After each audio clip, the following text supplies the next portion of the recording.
We're back. We're in queue for Final Fantasy. Gonna play a little bit of Final Fantasy for a while.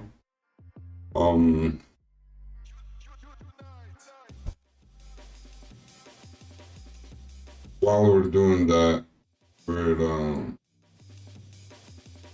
watching some movies and Final Fantasy information because I'm a Final Fantasy noob. Is that the word? I'm a Final Fantasy noob. So I'll be watching some videos on the classes that I'm playing and on how to set up my UI properly. So yeah, let's go ahead and that.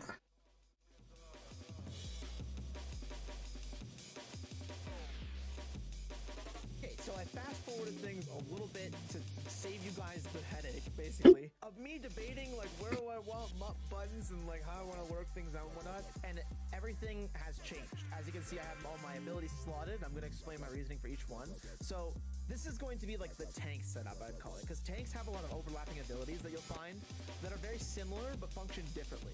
And before I talk more about it, because I was just about to, what I'm going to do is make it so that these hotbars are a little more cleaned up as well. So I'm going to go into character configuration. I'm going to find hotbar, which is right here on the menu. I'm going to click hide unassigned slots, so we don't have any blank slots sitting there. And I'm also going to unclick display hotbar numbers, so we don't have those numbers on them anymore. Because we're not cycling hotbars. Some of you guys might cycle hotbars. I know PC players that have done that. I have never experimented that much with it because I have a certain way that I like to play. But if that works for you, obviously you're going to want to have those hotbar numbers on, right? But for me, this is the current setup that I use. So 1, 2, 3, 4, 5 here are like my most basic of basic attacks. So like 1, this is like my basic rotation. My basic combo rotation. I can also put my insta in there, you know, mix it up. So, because as you can see, Edge of Shadow and Flood of Shadow are both instant attacks, but they waste mana, right? Lots of damage, but the mana cost is very expensive. So, that's how that functions. My bottom half here of hotbar 1 is my aggro abilities. So I like aggro, and then if I was AoEing, I could do that. And if you have your second AoE, you can Stalwart Soul, or whatever the Warrior one or Paladin one is, for example. Can't remember what the button is.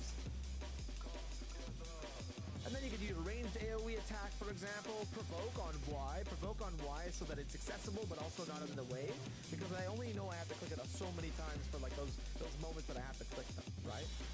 On the second half of my hotbar, I have more of my attacks and my stuns, so I always have low blow on this one, which is Alt Q. So I can stun my enemies easily with a quick Alt Q, the quick modifier. And then I've got Carve and Spit here for mana, and I've got my Plunge here, which is super accessible, Alt R. I jump, I click Carve and Spit, for example. I can hold Alt 1, 2, pop some cooldowns, put an AoE down if I wanted to. Alt Y for reprisal, because Alt Y is a bit of a stretch, although you're not going to use it as often, especially earlier games. So then Shift QERTY. So like that's sort of the most basic of basics for my first hotbars there. So it's not too bad. And then my last hotbar is dedicated to mouse button 5 and mouse button 4. So if you guys play Dark Knight, you'll know that Blood Weapon is, you'll want to have it up as much as you can for maximum damage on pulls and whatnot. And then Blackness Knight is just your best shield. It's an instant shield, it costs lots, but you'll want to be able to have it. So I can just have it on my mouse button. I just boom, boom. Same with Blood Weapon, boom, boom. It's on my mouse button. On the 2 little mouse buttons I have 2 of the most crucial spells that I will use in this class, right? And then Shift 1, super accessible. That's my tank stance. That's my tank stance, popping grit. I just want to have it available at Shift 1 because it's easier to click, of course. So when I do it again, I take it off and I put it back on. And then for Delirium, which again is like a higher level ability, of course, Shift Q for that. And then I have, you know, Quietus and then Blood Spiller on that. And those are abilities you'll use a lot more like end game too, right? Or you combo into them as you learn that as to be a Dark Knight, basically. Again, Warrior work very similar, kind of same but different, just a different set of abilities, right? So that's just how I have it set up. Because I know that those abilities are good, but I only use them sometimes. So they're not as crucial as having them on like 1, 2, 3, 4, 5 on bar 1. I have them on bar 3 as like, you know, Shift QERTY. So it makes more sense to me.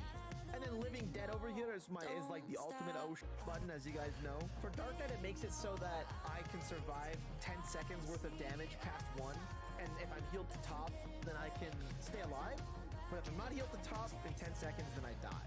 But the reason that's all lonesome over there is because I don't ever want to risk clicking any other buttons. It's like Gunbreaker with Super Bolide, but it's the same sort of idea. You want to have that button like off to the side so you don't misclick it, because it's like, it'd be like misclicking like an LB or something like that, and then everyone panicking very briefly until you cancel it and then being like, oh, sorry. So I have it there. It's accessible still. But it's off to the Yeah, side. what's up, bro? I'm not in game, but I'll ask, Paladon to do it. Give me a second. Like, I don't have to worry about moving. Or I can go in game. Give me a second. Much when I do things, right? So like, I can just do that. It's just like super convenient. And I think it's a good way of setting up keyboard and mouse in my personal opinion. Ease of access for buttons, everything's just within range of 5 keys basically. And in my opinion, it saved me a lot of learning and hand cramps and whatnot. And like I said, there's a visual. I can see, okay, what's on screen here. I can see what's on screen here, and I can look at my keyboard and I have the direct representation of what I'm looking at. Even the mouse buttons are right there on the hotbar. And I can say, okay, yeah, it's up and down. Very understandable to read. I get it. And it makes the game, in my opinion, much more approachable than having random binds set to 1 through equals. And you have like a control modifier that's like sort of off to the right side or whatever. It just makes it easier. Now, this might look a little bit different. How you doing, BDA? Or a healer. So I'm gonna try and dabble a little bit to see what that looks like for DPS classes or for a healer as well. Again, it's gonna look different for you guys, but I'm gonna give it a go. Okay, so fast forward a little bit. This is probably what a healer would look like in my opinion. Mostly in Scholar is what I'm looking at. So you got, again, all your attacks in the top bar and 1, 2, 3, 4, 5. All your most basic abilities, 1, 2, 3, 4, 5. And then my AoE slam is like right here, for example. Mouse 5 for the most obvious, like Aether Flow, Aether Current. So like Scholar, Summoner use, or Aether Flow, I should say. And then mouse 4 for like the damage there. Or like if you need to use other abilities for Scholar with Aether Flow, of course, you can. So I have it set up in such a way to do so. And then obviously in the second bar for hotbar 1, you know, you've got like Adloquium and like Succor, Physic, all that fun stuff. And then similar to like how I had Living Dead on Dark Knight, for example, I have Celine, my one fairy, on Shift Y. Because I know I'm only gonna have to like summon her once at the beginning of a fight, basically, or have her available. We'll move this hotbar at some point. It's so obnoxious, but it's there for right now. That's fine. And then like tertiary abilities like Lucid Dream are also there, Chain Stratagem, Whispering Dawn, whatnot. So stuff like that. And then I have a very obvious combination over here as well. Shift 3 to Shift R will be my Scholar res, because you want to swift cast to get a quick res off. And again, it's everything within the variance of like everything being within range of clicking things. Now that I've showed you sort of what a healer is going to look like, You're promoted, BDA. DPS is going to look like. Maybe I'll try with Dragoon. That might be my next step. That might be a bit of a challenge me because I never played Dragoon on keyboard and mouse, even in the very beginning. Keep in mind, group 10 is ranged only.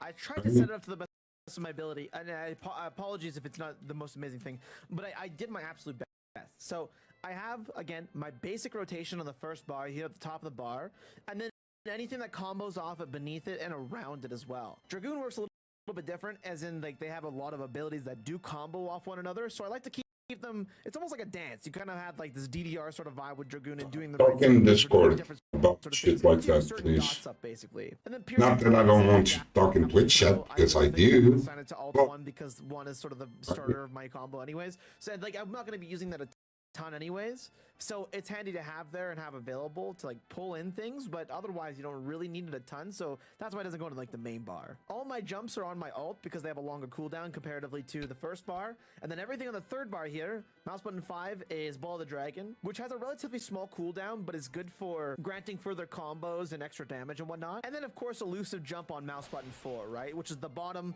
button bumper. So I can fight things with relative ease, use my basic sort of combos and whatnot, which is pretty neat. Get my buffs on, get some dives in there. Man, Dragoon is such a fun class. It's a very cool class. So again, there's a couple things that I would change in this layout as is, but this is like relatively not bad for me and what I'm doing and whatnot. So it works relatively well. And I can kind of understand what's going on in my combos and everything. So I should probably pop out of the dragon. because it's something that you should probably have on most of the time and then try and keep up as much as I possibly can, because that's what you gotta do with Dragoon. You gotta have that juicy, that delicious uptime. You just gotta. You know? I don't even remember how to play this class very well. I don't remember how to play this class very well, but you get the idea, right? You get the idea. So that's some variation between tank, DPS, and healer that you guys can do and set up equally as much or similar to how I have it set up on keyboard and mouse. The biggest thing is, if you're comfortable with one thing on one class and how it's set up, you'll be comfortable with same or similar on other classes and how you set up those classes. So for example, I see that on Dark Knight I have Arm's Length here, which is a crossover ability to a few other classes. So I go back to my Dragoon here. Oh, sorry. I go back to my Dragoon here, and I would make Arm's Length on the same ability. I think that's on the same slot, right? So there's some crossover there, right? And then obviously my basic rotation still seems relatively similar on just like 1, 2, 3, 4, 5 and QRTY. And then so on and so forth. And I even still have a stun that is AQ. My stun is always AQ, just because I'm familiar with it and it feels comfortable for me. So across all my classes, I try and keep my stuns or my interjects even or whatever, all at like a very similar level basically, right? So just because it makes sense for me. And there's a lot of crossover with other classes. And I forgot to mention one other very important thing. 5 is Ball of the Dragon, which has a relatively small cooldown, but is good for granting further combos and extra damage and whatnot. And then of course Elusive Jump on mouse button 4, right? Which is the bottom button bumper. So I can fight things with relative ease, use my basic sort of combos and whatnot, which is pretty neat. Get my buffs on, get some dives in there. Man, Dragoon is such a fun class. It's a very cool class. So again, there's a couple things that I would change in this layout as is, but this is like relatively not bad for me and what I'm doing and whatnot. So it works relatively well, and I can kind of understand what's going on in my combos and everything. So I should probably pop Blood of the Dragon, because it's something that you should probably have on most of the time and then try and keep up as much as I possibly can, because that's what you gotta do with Dragoon. You gotta have that juicy, that delicious uptime. You just gotta. You know? I don't even remember how to play this class very well. I don't remember how to play this class very well, but you get the idea, right? You get the idea. So that's some variation between tank, DPS, and healer that you guys can do and set up equally as much or similar to how I have it set up on keyboard and mouse. The biggest thing is, if you're comfortable with one thing on one class and how it's set up, you'll be comfortable with same or similar on other classes and how you set up those classes. So for example, I see that on Dark Knight I have Arm's Length here, which is a crossover ability to a few other classes. So I go back to my Dragoon here. Oh, sorry. I go back to my Dragoon here, and I would make Arm's Length on the same ability. I think that's on the same slot, right? So there's some crossover there, right? And then obviously my basic rotation still seems relatively similar on just like 1, 2, 3, 4, 5 and QRTY. And then so on and so forth. And I even still have a stun that is AQ. My stun is always AQ, just because I'm familiar with it and it feels comfortable for me. So across all my classes, I try and keep my stuns or my interjects even or whatever, all at like a very similar level basically, right? So just because it makes sense for me. And there's a lot of crossover with other classes. And I forgot to mention one other very important thing, and that's a sprint button. Please bar your sprint button. Sprint is so important in this game. Oh my god. So I think what I'm going to do actually is I'm going to shift everything over, put my sprint here on my bar for shift 1 because it's a reasonable button, of course. And you know what? I can make it even better and just change these around so that shift Q is my sprint. Yeah, that feels pretty good. I like that. And then instead I have my delirium combos of top plus living shadow and whatnot. So that's pretty good. I like that. Mind you, could put it anywhere else. I do recommend keeping your sprint button somewhere where it's extremely accessible, because it's a very common button for you to press in fights or even like while you're out and about doing stuff and whatnot. It's just handy to have it somewhere accessible because you know you're gonna need it. It's such an important button. And like I said, you can keep it universal too, which is awesome. So if I have sprint on shift Q on this class, you bet I'm gonna have shift Q sprint on every other class. So this video feels like it's gone on long enough. That being said, I'm not going to talk about HUD layout specifically in this video, but I will talk about it in the few coming videos after I finish this series about keybinds and setting yourself up comfortably to play the game, because HUD is extremely important. Hold on. Excuse me, sir. I'm like a little bit busy right now. Do you mind? Like, what is he doing, man? Oh, I popped the sprint. Maybe the sprint there is not great. Maybe we'll figure that out later. All right, that's good enough. Let me just walk out of these gates. Okay, so like I was saying, HUD layout is an extremely important topic. And if you've gotten this far and I don't have the video up yet to talk about HUD layout, I will tell you right now from this position onwards, now that you have your keybinds and your actions as the base, you can set up everything else around that. So set it up however you're comfortable with right now, and then we'll talk about this later. So don't worry too much about it, okay? So that is how I personally set up a comfortable hotbar system for myself using keyboard and mouse. Again, it's going to vary between people, so whatever works for you, do the thing. It's totally fair, it's totally okay. And feel free to experiment and play around with things because nothing is set in stone. You can change this stuff whenever you want to. And the more time you spend on it, getting it perfect for your comfortability, the less time you have to spend on it later, I find. So thank you guys so much for watching this guide video about how to set up keyboard and mouse, like just a basic clicky, 2-button mouse in Final Fantasy XIV. I hope that helps some of you guys set up for your first time experiencing the game. I realize that a lot of my abilities you might not have access to quite yet if you're new to the game, but again, it's good to set up things for later when you know things are going to get a little crazier in terms of your abilities. If you guys have any feedback or recommendations, feel free to drop them in the comments. I'm always willing to listen and check them out as well. And please share your experiences with me and how you set up your keyboard and mouse as well. So the next few videos will cover the other peripherals that you... Shut up, goblins. Awesome video, man. You going into the favorites. I'm gonna like that, and I'm gonna save that into the Final Fantasy XIV tab. Go. Now I want to watch a warrior Fantasy XIII guide.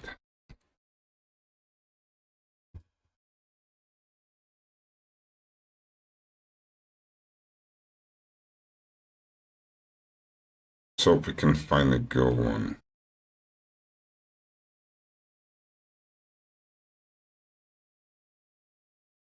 I just want to say at the start here that this video is just on how to not be bad, man, because you would not believe how hard it is to not be bad in this game. You would think that to just not be bad, like not even be good, just not be bad would be easy, but it's not. There is so much misinformation out there, it's insane. The very first thing we're going to look at the warrior opener. Do openers even matter? Just hit your buttons. You're half right. You need to hit your buttons, but you need to hit the right buttons in the right order. There are literally 2 different openers you can use, but I'm just going to tell you this one because this is the one I use in every single fucking fight. So this is the opener I use every single fight. The only thing that I change outside of this opener is if I start with Tomahawk or not. Now, you can pot right here, which is when I do, or you can pot right here, which is what I used to do, but I haven't done this in a long time. So I normally pot right here, but the reason why you would want to pot right here is because of your ping. If your ping is like super bad, you want to pot here, or if you're forced away from the boss, you want to pot here. And the reason why you want to pot here is because it gives you an extra GCD window to use your final fell cleave. If you use it right here, this pot will catch the Storm's Eye, and it will also catch the very last fell cleave, which is right here. These last 3 are not really a part of the opener. I mean, they kind of are, but your pot actually falls off right here. So the opener is pretty standard, man. It's really standard. The only time that you would change it, well, pretty much is if you cut this out because you want to start with heavy swing, which is definitely a possibility. And if that's the case, then you just move Infuriate right there. It's not really a big change. The basic warrior gameplay is pretty easy. You just want to keep this up as much as possible. There are times when dropping this is actually a DPS increase. I'm not going to go too into that because it's like few and far between. But basically, when your eye will just drop for 1 GCD, it's better to do Storm's Path because the beast gauge you get is going to be worth more potency than this. But that's only for 1 GCD. I'm not going to go too much into optimizations at this point because, like I said, this is not meant to be a guide. This is meant for just basic rules to not be bad. What is path greeting? Path greeting is when you have a choice. This duration right here. When you have like 7 seconds left on eye and you're at your last hit on your combo. So now you have a choice. You can either hit Storm's Path and get 20 extra rage, or you can refresh your Storm's Eye. Path greeting is when you do this. Now watch the timer here, okay? Now look how this falls off. I reapply it, okay? Now sometimes this is good. Sometimes it is a damage increase to actually drop this. I'm not gonna go into that too much because honestly, by the time that you play this job and you play long enough, the fucking expansion is gonna be out. The basic concept of warrior is literally, man, Just don't overcap. Now, what do I mean by overcap? I mean this. Maim gives you 20 gauge. Storm's Eye gives you 10 gauge, and it also gives you Storm's Eye buff, which is 10% damage. Storm's Path gives you 20 gauge. Okay, so I have 100. So that means if I hit one of these abilities, I'm going to overcap. Okay, so I overcapped, so that's bad. You never want to overcap. Now, in some situations, you will use Onslaught. You use this mostly to save yourself a GCD. You don't really use it. Like, you used to be able to optimize with this. Like, you used to be able to manipulate your rage to a certain extent, but they kind of took all that out. Onslaught, a lot of people don't like this cooldown, but I actually think this is the best gap closer in the game. And the reason why I do is because it activates the fastest, it has the longest range, and you don't have to fucking spam it. I am not a fan of spamming gap closers. I think that that's stupid. I think that there should be absolutely no potency on a gap closer. They removed potency from Reprisal. I don't know why they copy pasted Papega Plunge onto every fucking tank.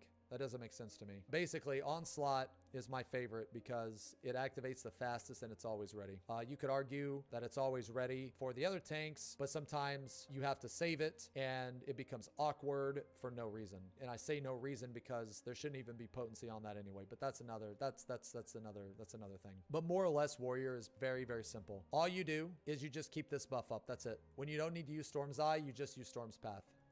It's just that easy, man. It's just that easy. While you're doing Storm's Eye and Storm's Path, you just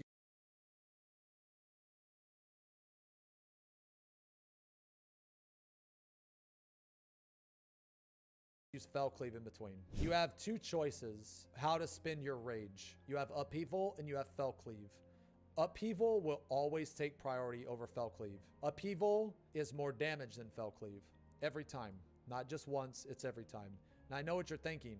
How can Upheaval be more damage when it's 450 and Fell Cleave is 590? Because Upheaval is off GCD. Also, you want to keep Upheaval lined up with Inner Release. Warrior's job is converting rage into potency. And for 20 rage, you get 450 potency and off the GCD versus Fell Cleave, which is 590 potency at 50 rage. So basically, Upheaval completely shits all over Fell Cleave in terms of damage. So you always, always, always prioritize Upheaval over Fell Cleave. You want to use Upheaval on cooldown. If you don't use Upheaval on cooldown, it'll get fucked up. Let's say Inner Release is like 18 seconds or something like that, like 18 seconds. Then you want to use Upheaval. If it's like 17 or less, then you don't. I say that, but at the same time, there are cases when it's okay to use it. But as a general rule, I would say if your Inner Release is like, I don't know, 16, 17 seconds, don't use Upheaval.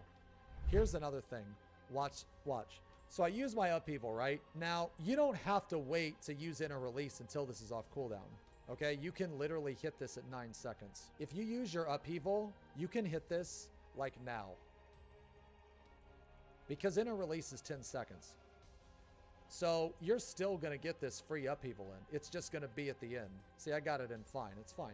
It just becomes tricky when it's like 16 or less because it depends on a fight by... It's like case by case basis. Basically what I'm saying is you don't have to wait to use Inner Release until this is completely off cooldown. As long as you use your Inner Release when your Upheaval is at like 9 seconds, you're fine because you're going to be able to get it in. I would say just as common, like general rules, refresh your eye 7 seconds or higher. If your Storm's Eye is like 7 seconds or less, just refresh it. If the boss is going to go away, refresh it, because depending on how long the boss is away, like let's say the boss is away for like 30 seconds or like 25 seconds.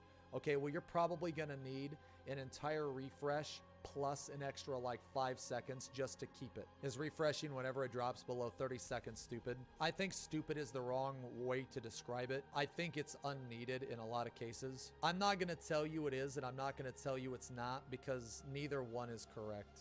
The correct answer is it just depends. Here is a big thing that you should never do, okay? Never do this, okay? I'm going to do this, so shield your eyes. Never, never do this. Never hit Infuriate and then hit Inner Release, okay? Never, never, never, never. You do not hit Infuriate at the same time you have Inner Release going.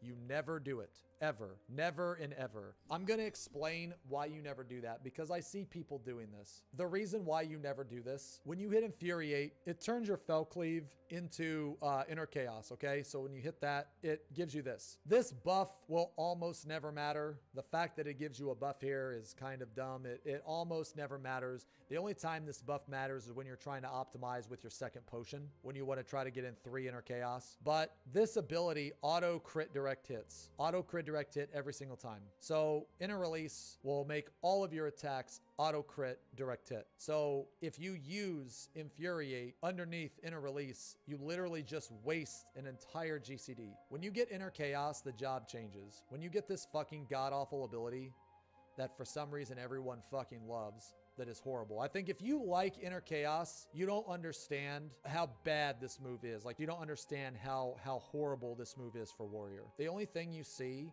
that 920 crit direct hit and your PP gets a little hard. That's what happens. This is not big dick damage, by the way. This 58k, that's not big dick damage, okay? So keep this in mind, okay? Paladins can crit a Confiteor for over 100,000.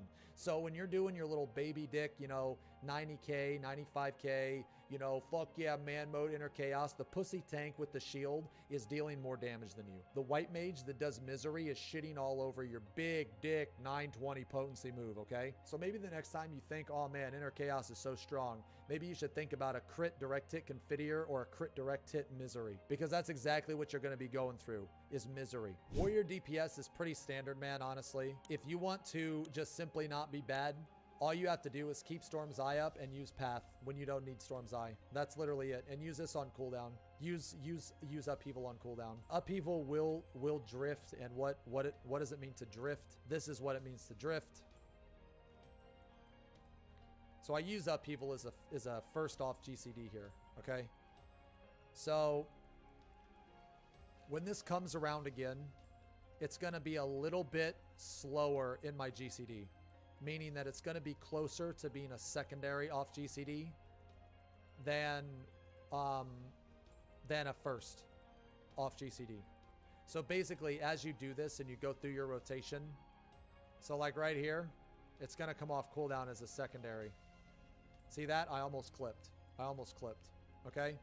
So that's what drift is. That's what drift is. And it's going to happen. It happens on all like 30 seconds. It's common. It's normal. You don't want to use Inner Release unless this is at like 45 seconds or like higher to be on the safe side. What's going to happen if you do is, because each Fel Cleave minuses 5 seconds on your Infuriate, you're going to run into an issue where this is off cooldown. So you have 2 charges, but you have 2 more Fel Cleaves to do. So that's 10 seconds that's wasted. So that's pretty significant. Basically, before you use Inner Release, you want to check, do I have Storm's Eye? Yes. What's my Infuriate timer? Is it like 45 seconds or less? Then maybe I should just do this just to be safe. Basic rules, keep Storm's Eye up. If Storm's Eye is 9 seconds or less, refresh it. If the boss is going to jump away, refresh it. Use Path when you're not using Storm's Eye. For Inner Release, never use Infuriate during Inner Release. I would use an Infuriate before Inner Release. You don't want to overcap on Infuriate, and you don't want to overcap on your Beast Gauge. Think of Infuriate like another gauge. You always prioritize an Upheaval over a Fel Cleave. And the reason why you do is because Upheaval, like we talked about earlier, it just does so much more damage, man. It does so much more damage. This is my favorite gap closer in the game because it's always up when you need it. It activates super fast and it's the longest. Okay, yo, you want the dungeon guide? Here's the dungeon guide. When you're doing a dungeon run, let's say you start at A, and let's say that the first boss is at B. But there is a group of mobs here, there's a group of mobs there, and there's a group of mobs there. Do you know what you do? Okay, ready? Go. You go.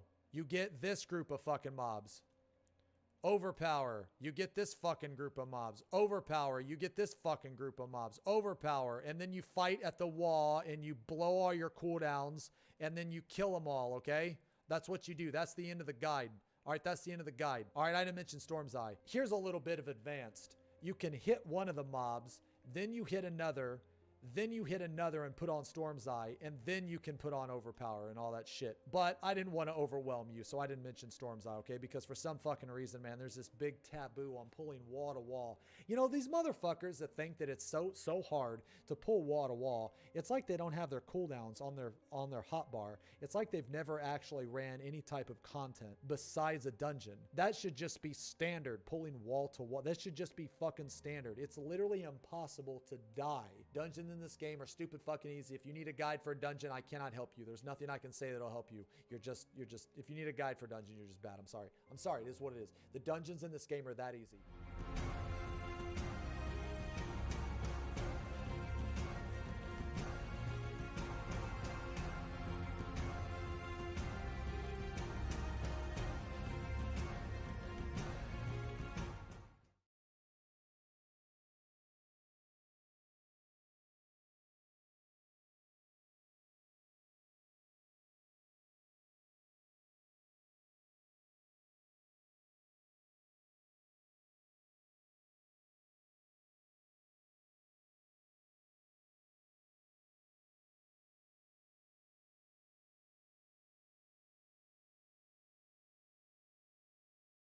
The Black Mage in 5 minutes. The Black Mage is the only real DPS and all others are its support. At least that's what Larry says. That somehow is true, having access to insanely powerful spells and tons of utility to make these spells engulfing your enemy in flames or frosty pillars of ice. Okay, ice doesn't deal that much damage, but it's needed as well. The combat style of the Black Mage is the most tactical and turn-based combat Final Fantasy XIV has to offer at the moment. Each step, each mechanic and each magical answer to it needs to be planned beforehand, and if you manage to do this, your way towards the peak of DPS is prepared. But remember, on the surface the Black Mage is mastered easily, but going into details with heavier boss mechanics really can be the most difficult challenge this game has to offer at the moment. Patch 5.1 didn't change a lot for the Black Mage, except bringing forth a vicious antagonist in the form of the Summoner. The recent power of the Summoner is the Black Mage's only downside at the moment, that degrades his meta or tier position one step down. But the moment they will fix Mr. Bahamut, Black Mage will re-enter the must-have this for burning my enemies tier again. Entering the gear section, I highly recommend you to go all in weapon damage and item level, and head for a critical hit afterwards. And because of stats being tiered, then maybe you can head for spell speed optimally, but sharing your equipment with Red Mage and Summoner won't put you behind significantly. Just take the pieces you get, and if you have tokens left, change some dead or D-hit for spell speed and melt those special pieces you won't use for Summoner or Red Mage with spell speed, as long as you cannot melt in critical hit. As the theory of the Black Mage is very complex and time is limited in these videos, let me try to compress the most essential stuff. The fight will always begin with pre-casting Sharp Cast on either 12 seconds for double sharp or 10 seconds for the no before opener, that I would recommend at the moment.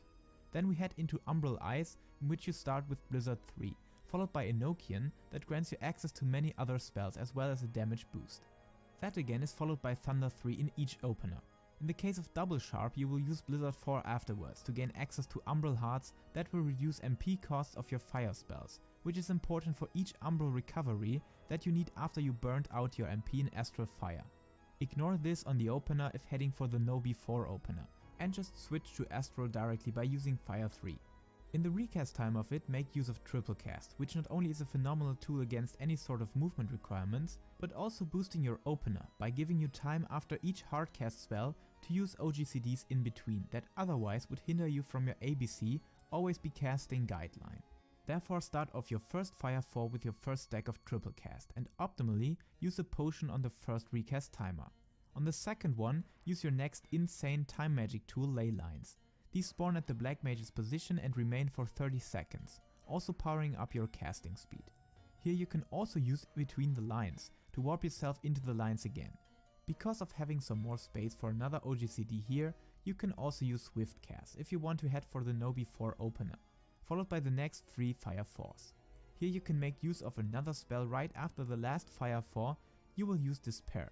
That depletes your MP completely but also resets your Astral Fire timer. That granted, use your Thunder 3 proc that you prepared with the help of your early Sharp Cast and make use of its instant cast version to use the recast timer sequence to weave in Mana Font. That will restore 30% of your max MP. This will give you access to another Fire 4 and Despair follow-up before entering Ice again. And that exactly is the no before opener. Okay, now back to the standard rotation.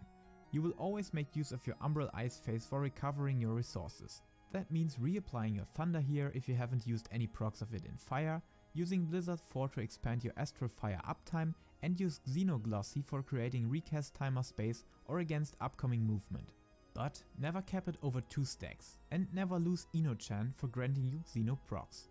Remember to make use of either Blizzard 3 or Fire 3 to shift phases, and in transition phases make use of Umbral Soul to keep your magical cycle, Enochian, and pre-produce some Polyglot stacks. Then turning to Astral again with Fire 3, using your arsenal like triple, Leylines, Swift Cast as best as you can, and reset your Astral timer with Fire 1 or by weaving in between some Fire 3 procs that can also be forced through keen Sharpcast management. Okay, too much, too fast, too complicated? Don't worry, head for my ultimate Black Mage guide if you didn't understand a single word except explosion. Otherwise, check out one of my Shadowbringers rotation videos, which are still valid and decide for your personal preference opener. And of course, the Balance website or Discord is always the most detailed theory crafting address, so check it out as well as liking this video, leaving a sub or King cannot protect himself. How is he to protect others? You must feel very much alone right now. Blood and find your crystal. with which he conjures the most powerful arsenal of black magic spells to turn his enemy into ashes or freezing cold bodies out of ice. His combat style feels very tactical and maybe a bit sluggish due to having enormous cast times. Nevertheless, he has tons of utility to overcome that inertia, such as teleportation spells or turning some of his incantations into spontaneous magic through his powerful triple cast. On the other hand, he provides the biggest DPS among all DPS jobs in this game, but that comes with the weakness to not grant a single boost or support to his allies. So if you're heavily DPS oriented, this is the job for you. But attention, on the surface the Black Mage is mastered easily, but going into details with heavier boss mechanics really can be the most difficult challenge this game has to offer at the moment. So always make that choice according to your personal playstyle and favor.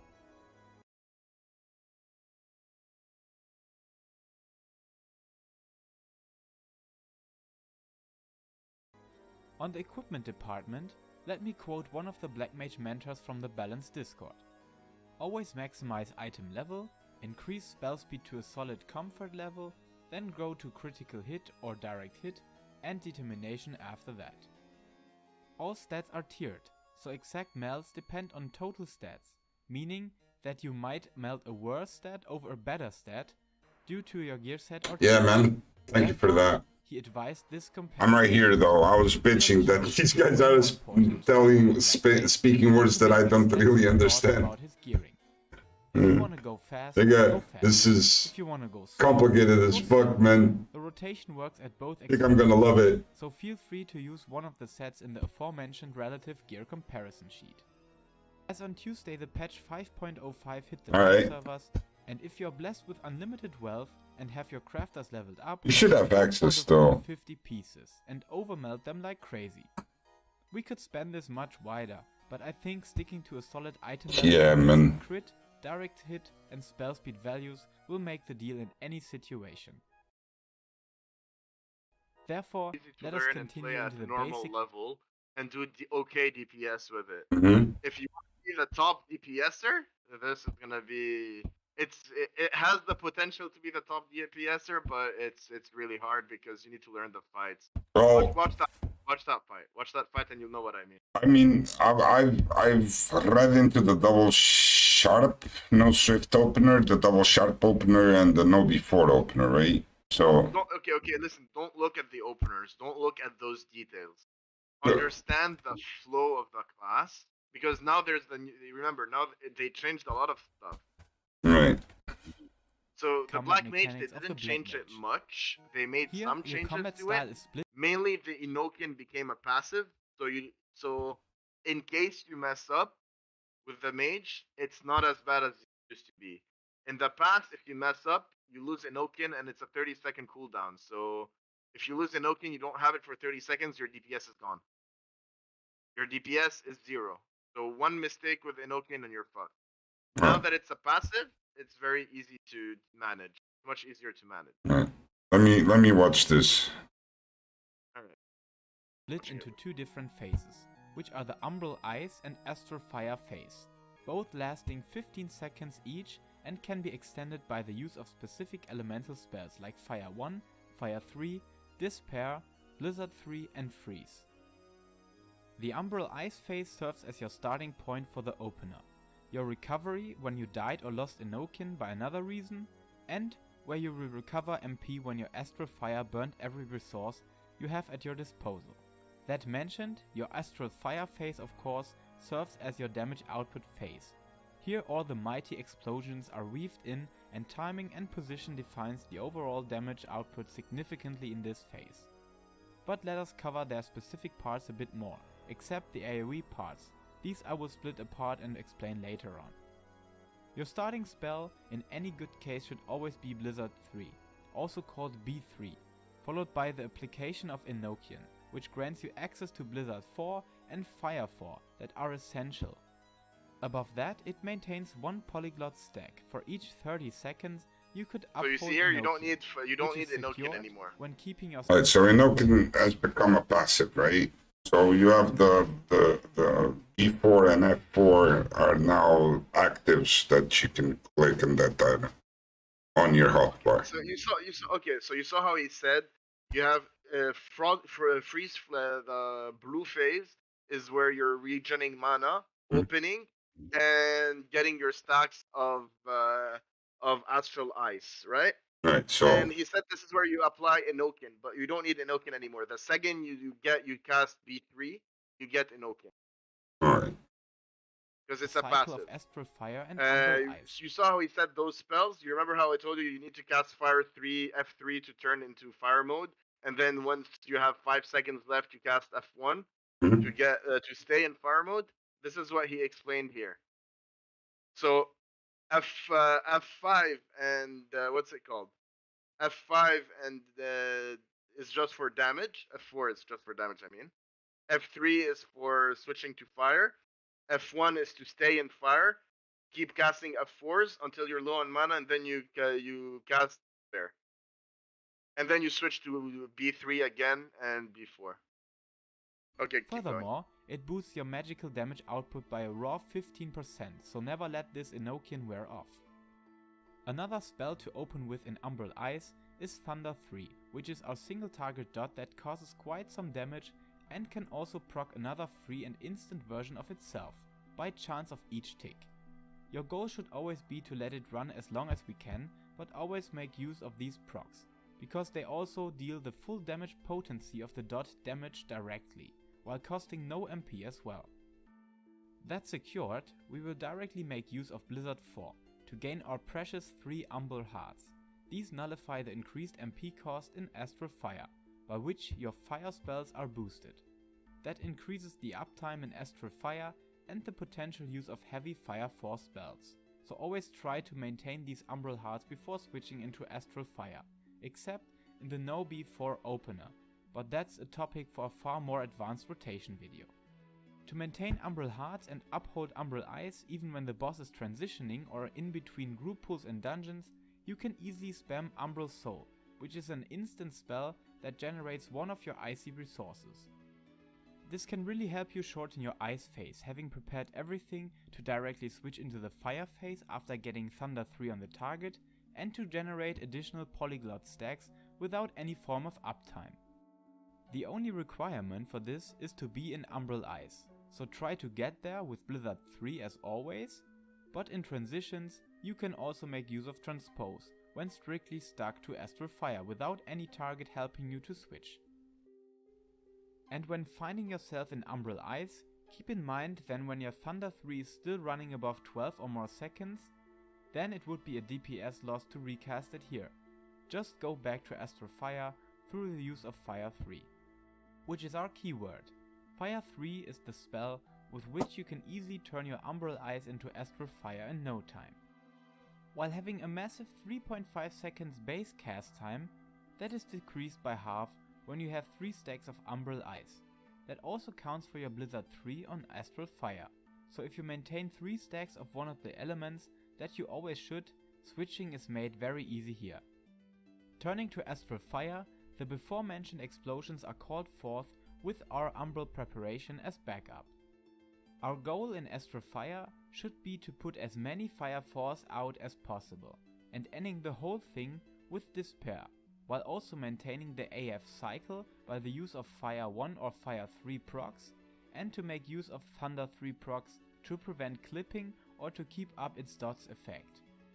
To support this as best as we can, we should make use of our utility, Triple Cast, that makes the next 3 spells instant casts, which always should be used for Fire Force and Despair, but also is a handsome mobility skill for heavy movements. Stream, I gotta take a quick break, I'll be right back. Always make use of Triple Cast when it's ready, because even when maintaining a stationary fighting spot, Triple Cast is a DPS gain by reducing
We are back. Sorry for this.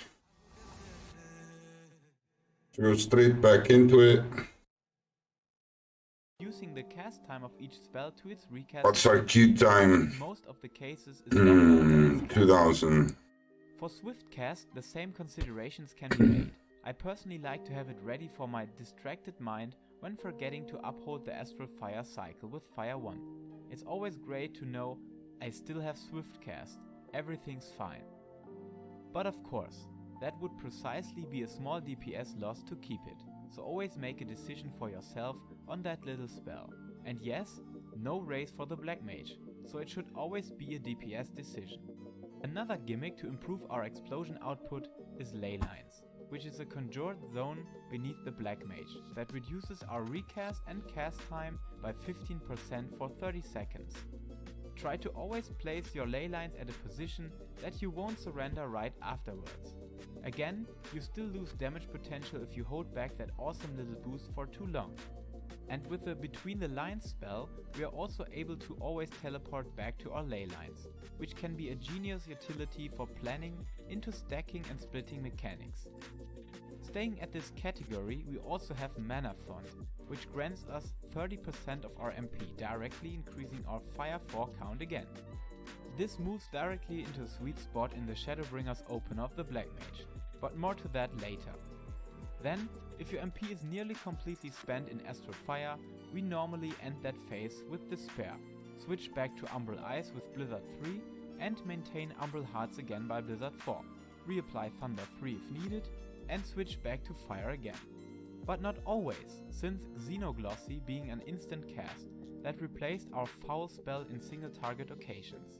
This spell should always be weaved into buffed windows and hold back after that to prevent clipping or to help us to keep uptime in movement situations. The only real no-go with Xeno is if you waste polyglot procs by letting them override your actual two existing ones. That situation should always be prevented because it is a massive DPS loss. That all is quite the easy part, and playing the Black Mage with these guidelines can still put you on the top DPS position of your group. But now to the question where to put Sharpcast, which is one of our most theory demanding spells. Sharpcast will make your next Fire 1 or Thunder 3 trigger a guaranteed proc of Thunder 3 or Fire 3, according to the spell you weaved with Sharpcast still on you. The problem with Sharpcast is that you naturally will cause clipping when using it in between two hard cast spells. Therefore, our goal should always be to use sharp cast after one OGCD, which in case of the Black Mage always will be after an instant weaved spell. And because we don't naturally have our spells as instants, we have to plan our rotation to create space for sharp cast, while also forming new space with its help. To make things short for the Black Mage, clipping means you use an OGCD that delays or clips a clean continuation of the next spell you could use otherwise, which should always be avoided, and the Black Mage's ABC guideline, always be casting, is our prime rotational goal to focus on. Say that Pew Pew, what's up, brother? Will you participate in today's War in Neverfall? Yes I will. I'll be there, for sure. Why? But back to sharp cast. Its best value comes with Thunder 3 procs, but also has a DPS gain when using with Fire 1, in contrast to hold it back for a long time. Therefore, it naturally should always follow on a proc Fire 3, Thunder 3, or spells that are made instant through a swift or triple cast, which can also cause clipping by themselves. I've been very busy at work, man, but I'm still around. I log in every day, at least 2 or 3 times a day, play the market. And yeah, I've been on all day today. It's a bank holiday in Portugal, so I was in New World up until, I want to say, 30 minutes ago. So yeah, I'll be at the war. I'm helping organize it this time. We'll be there. I'll stream it, the whole shebang, the whole 9 yards. I'm just trying to learn Final Fantasy in the meanwhile, because it's a game that I've been enjoying. I've been meaning to try it for a while now, and I have some people to play it with now. So I'm just trying to learn a little bit more of it, so I can get more proficient at playing it. The queues are crazy though. Advantages mainly make up for that in most of the cases. But to create a solid reminder for Sharpcast, you can try to stabilize it after switching back into Umbral Ice with B3, and use Xeno followed by Sharpcast directly afterwards, to normally use it with Thunder 3 after your opener. But always remember, your main goal is to maintain uptime on the boss as long as you can, and to always be casting. So this is where the true difficulty joins the fight, your Nemesis Movement. To overcome this villain, your prime decision making should begin at where to stand and where to go next. Always try to go through the upcoming moves of your enemy and plan your movement previously.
Where were we?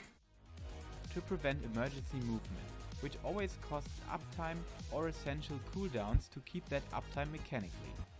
If needed, make use of slide casting. That works by moving just a bit before the cast sequence has finished. Try to practice that with a dummy, and at some point it can be a very useful tool to help you with movement.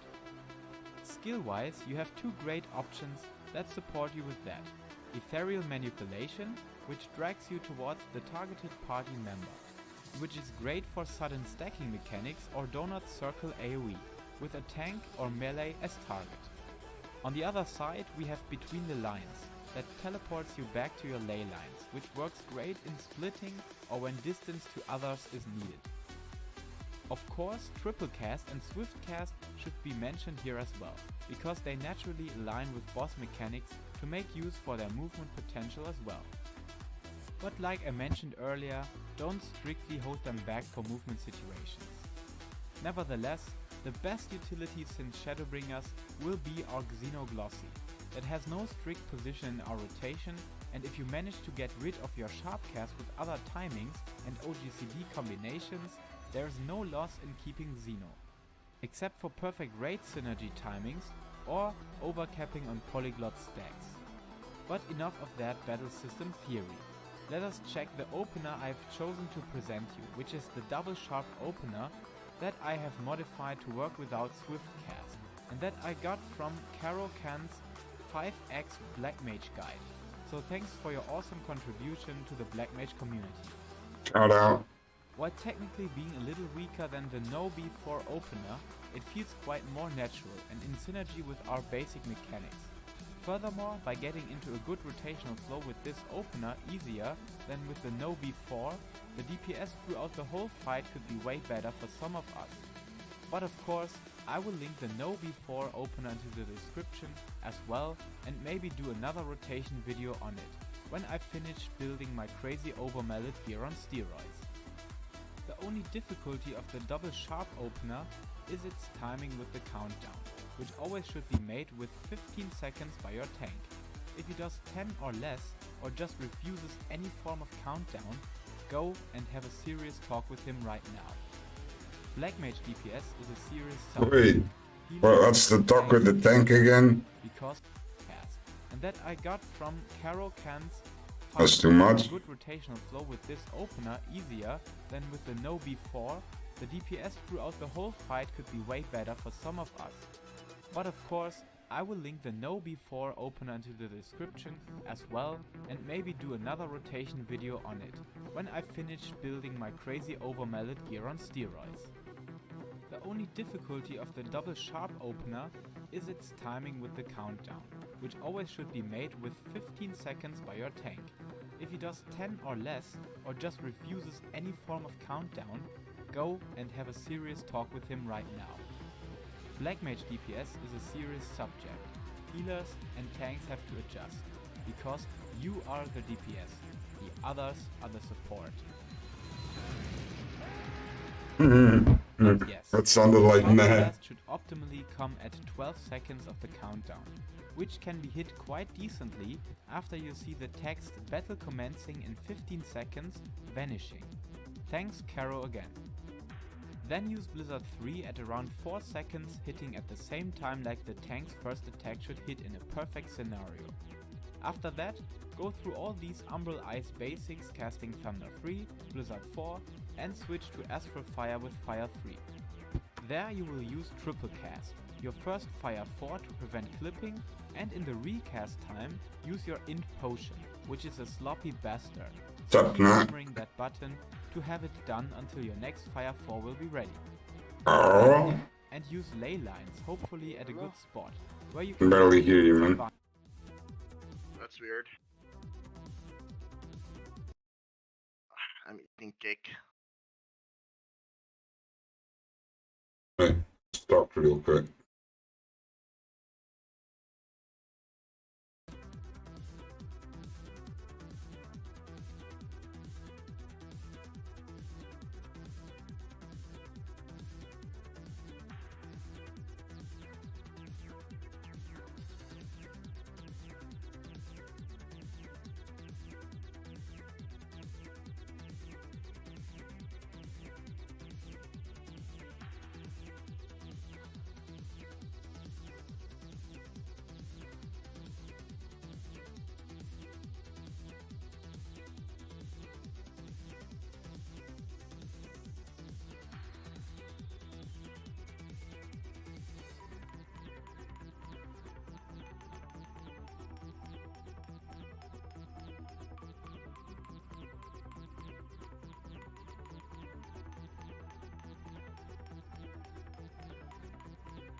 advantages. Continue with 2 additional Fire Force and use your guaranteed Thunder 3 proc. We got through the first use of Sharpcast. And to prevent clipping, use Sharpcast immediately afterwards to grant your following Fire 1 its effect, while not delaying its cast. Then continue with 2 additional Fire Force, and now you could use Fire 3 to make Swift Cast a follow-up without clipping and getting its full potential on Despair, which I cast manually and use a Fire 3 after Despair to avoid clipping when using I'm Mana. logging in. This grants us the opportunity to use another Fire 4, followed by Despair, finally ending our Astral Fire with 0 remaining MP. Now we could switch back to Umbral Ice Phase, I'm logging in. getting Xeno and a possible Thunder 3 proc into the target just before the potion is wearing off. Completely, this is defined by your own favor and spell speed, of course. So this should be the part where you make some own calculations and decisions to get the best potency out of all of your most important spells and equipment builds, while still being prepared for any form of movement. So let us cover the last aspect that we should master with our black magic, namely AoE damage and dungeon handling. Here we will return Xeno into Foul again and always make The main what? Umbral Ice, while taking advantage The main of towns, not yet. I'm still discovering how to either connect on the story, on the MSQ thing. into Astral Fire.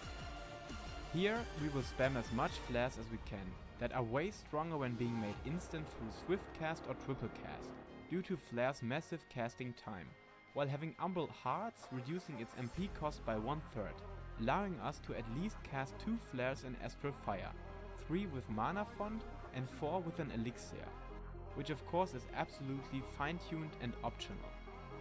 Then, when returning to 0 MP with your last flare, switch back to Umbral Ice with Freeze, that only grants 1 Umbral Heart and deals AoE damage instead of granting 3 hearts with a single target damage, but for flare that is quite enough.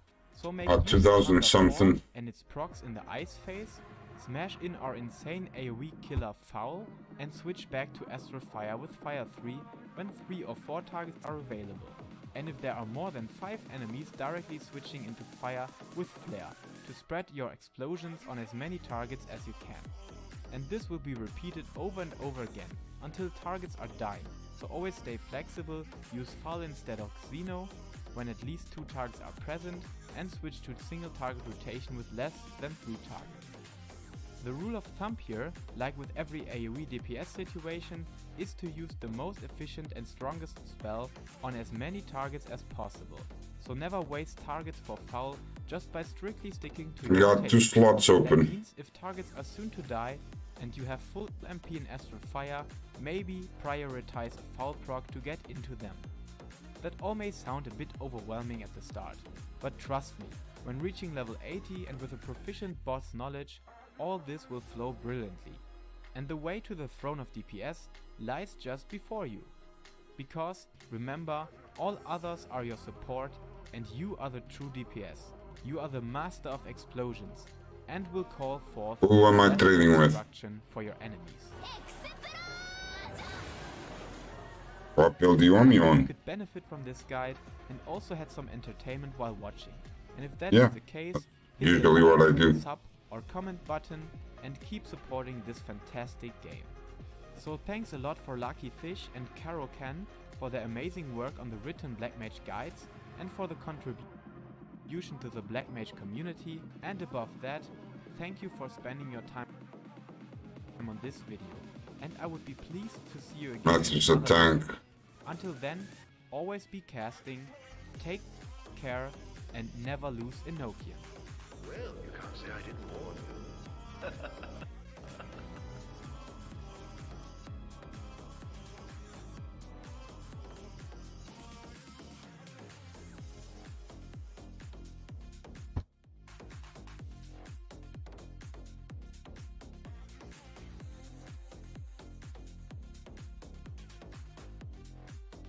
Sponsored by I think Sienna is range DPS.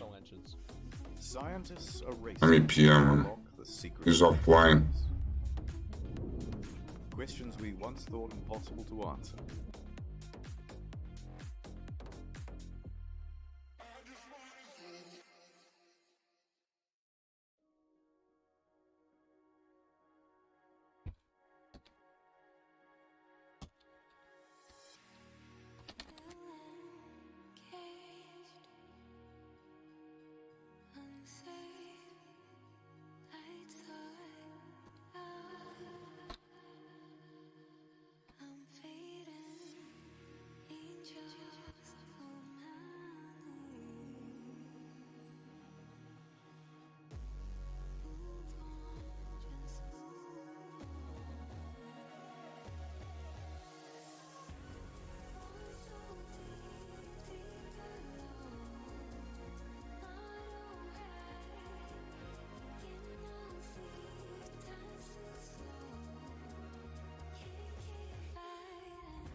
The hell isn't the video loading?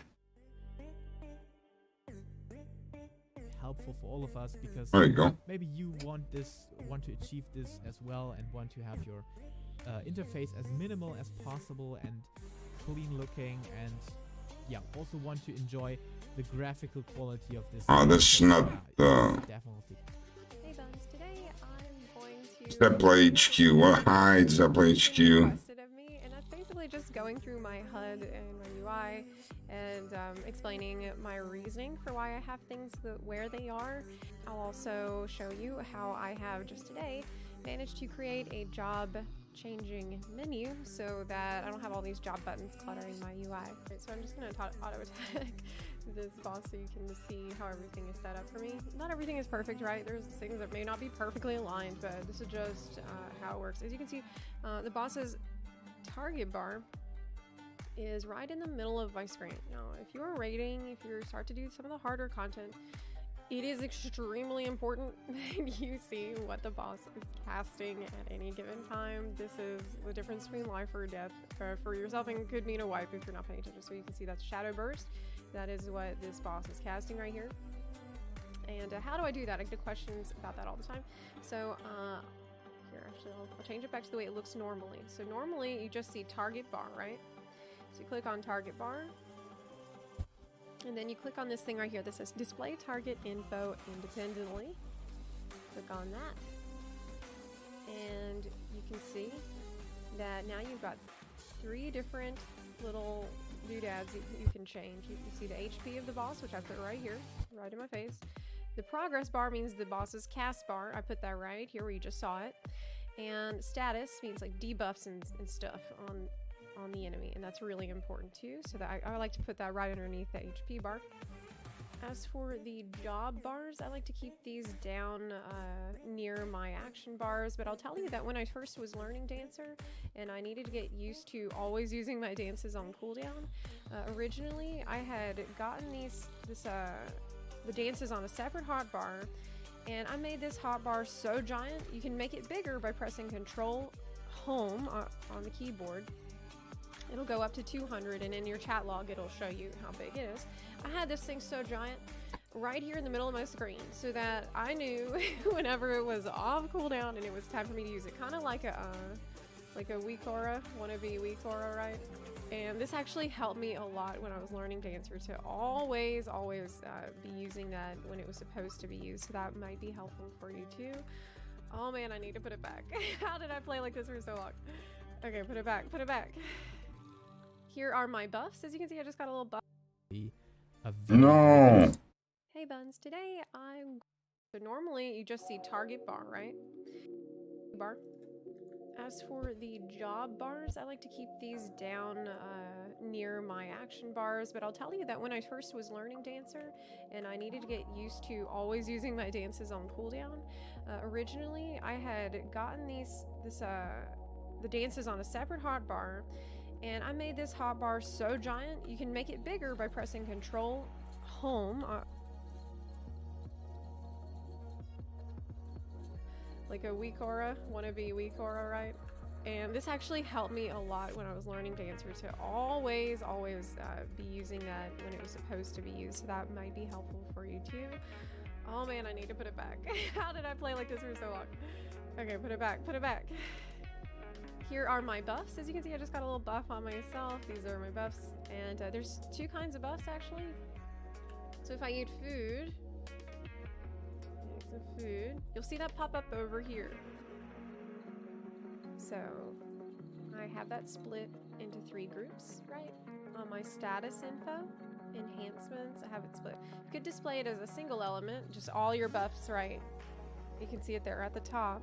I prefer it split because this is like my very important buffs that I need to see that are on me during combat. And then long-term buffs, that's where it says status info other. That's over there, kind of out of the way. I don't really care. Like I know that I have food on for the next 30 minutes. And enfeeblements, these are debuffs. Now you'll notice that my debuffs window is at 200%. It is extremely giant. It absolutely has to be that. and it's in the middle of my screen, as central as I could get it, while still being able to see if my character has a, like AoE on myself.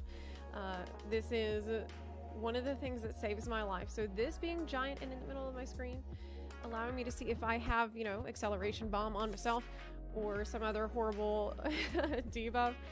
And that, and the, you know, like I said, the boss's cast bar being in the middle of my screen, those are things that are actually life-saving changes to my UI, and that I really do recommend that you do. Another thing that I want to mention is up here, my time. You can see Eorzea time, local time, and server time effects. People ask me how I change to that. Well, you just go to character configuration, go to UI settings, HUD, and you can change it so that the clock type, it shows all 3 times. You can just check the pop-up text, and there's For some reason my stream just crashed. standard, maximum, just so you can see that. But I prefer everything at maximum. The bigger the better. Bigger is better.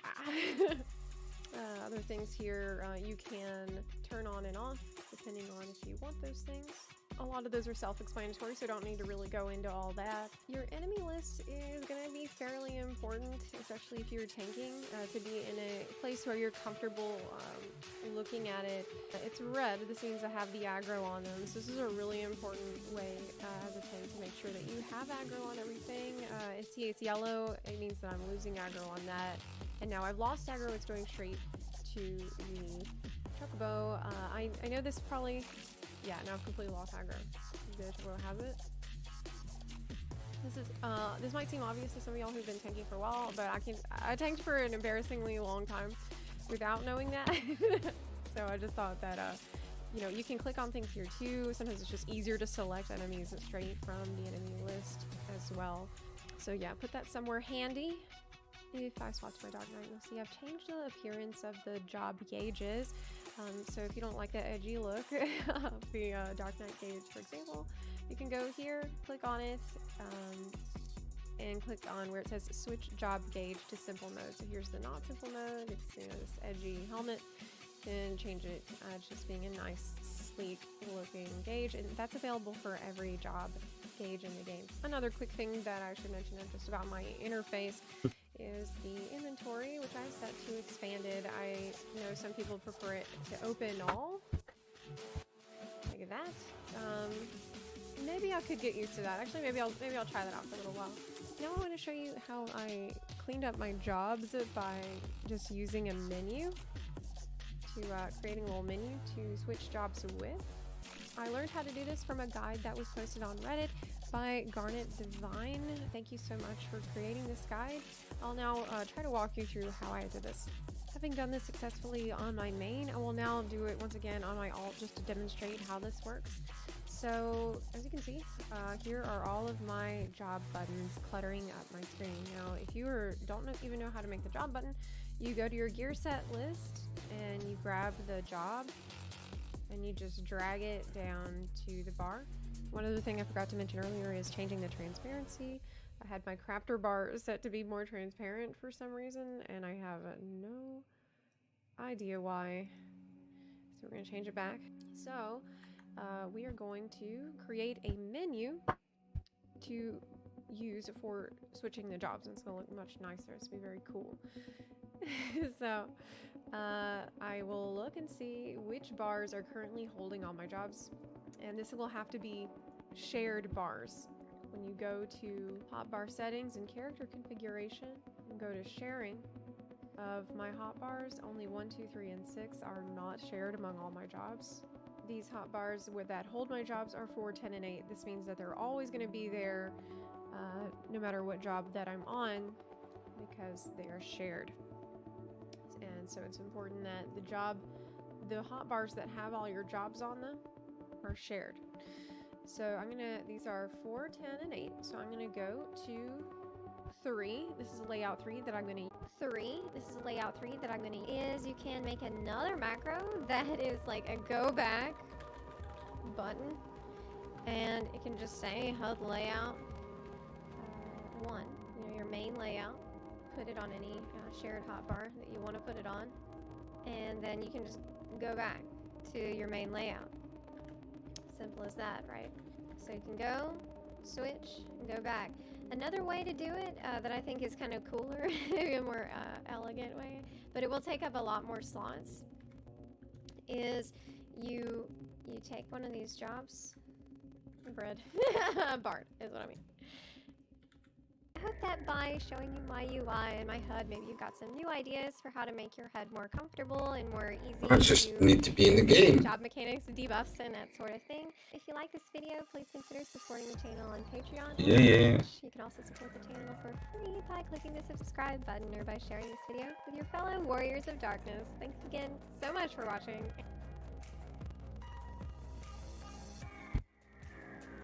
Alright.